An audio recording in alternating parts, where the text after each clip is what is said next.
Good morning, everyone. It's VE Day today, and on days like this, I always think about my grandfather, Jack. He died a few years ago now, but I really loved him. He was really important to me. He is really important to me. And on days like this, I remember him.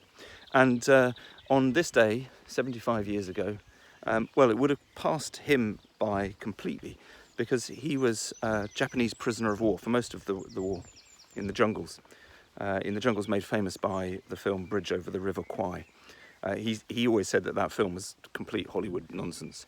But he did say there was a book which captured something of what it was really like in the jungles. It's called, I've got it here, been reading it today, Miracle on the River Kwai, it's called, by a guy called Ernest Gordon, who was in the jungles with my grandfather. Miracle on the River Kwai.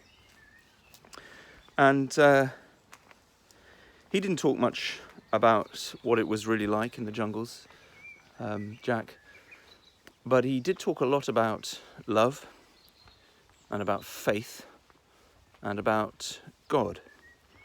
And the reason why he liked this book, partly because it was honest to how horrible the situation was, but partly also because the miracle that it refers to in the title was that it was in the jungle that the author, Ernest Gordon, found faith.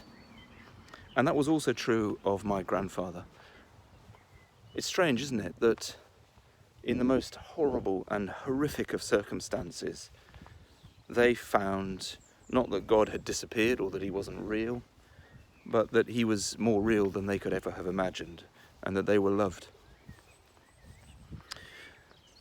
Now, I make no comparison at all between the situation that we're in and what my grandfather and others went through in the jungles, nor what people fighting elsewhere or on the home front went through.